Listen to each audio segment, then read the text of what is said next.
After winning the Horizon League Championship almost every year, Butler raced in the A-10 cross-country championships and got the very same result, 2 championships. The Big East is 16 teams and the Atlantic 10 is 16 teams, but we're not used to being in a meet that's that big. So there were a lot more athletes in the race, and having a group fly to a conference meet is new for us as well. And the course was really difficult. We knew that going in, and then when we saw it, we were like, wow, this is a really difficult course. And the footing was precarious at certain spots, and it's definitely hard. So those were some initial challenges. Having a bigger field, a field you hadn't run in before, and running on a real difficult course.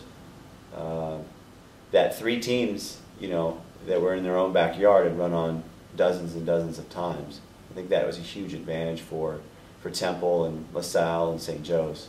So we were coming into a pretty challenging environment. The goal on the men's side was to run as a team. There's some great individuals in the conference this year. 3 really good seniors. Travis Mahoney, who's run 8:36 in the steeplechase, is an All-American, and 13:48 for 5,000 meters. 5th-year senior hosting the event. You knew he was going to be ready. Alfredo Santana from LaSalle is a senior and had publicly said he was going for the win and was going to run aggressively. And then Jim Spizak, who's one of the top runners in the country this year and was 11th at the pre-national meet and has run 13:50 for 5,000 meters. That's a lot of power up front, maybe as good as Atlantic 10's ever had. And our goal was to survive the course and run as a team and win. I thought the women ran really well. We knew that LaSalle was going to be very, very prepared for the meet. They have 3 seniors that lead them, and they train on that course every week. So when you have some veteran athletes that have been on the course numerous times and know every inch of that course and are fired up and trying to defend a title, we knew we were walking into a real challenging environment. And I thought our women handled the situation really well.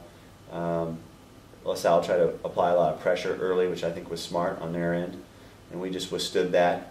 And in the end, we ran the second half of the race really well, which was our goal, and we came out with a sizable win.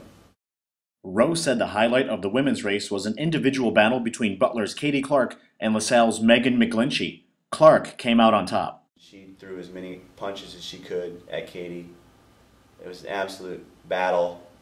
If you look at results, it doesn't look altogether that close, but Katie didn't really draw even with her in the end till about 300 to go, and then she threw the last punch, and she beat her by over 7 seconds, but Megan threw everything she had at her. And if she runs like that at the regional meet, she'll be at the national meet, she'll be an All-American. But Katie was just a little stronger. As always, the goal for both cross-country teams at Butler is to make the national meet. After each team won a conference title, both teams have a shot at that goal. We don't talk about winning as much as we talk about executing and doing the best of our ability, but we certainly wanted to win this weekend, and we were able to do that. But ultimately, our goal is to be at the national meet every year. On the women's side, I think we're capable, and we ran well. We need to continue to get better in this next 9 days of hard training before we taper. But ultimately, our goal is to have both teams there, and I think we have a really good chance at that. I know the team's excited about that part of the season for us, and we're looking forward to the challenge up in Wisconsin.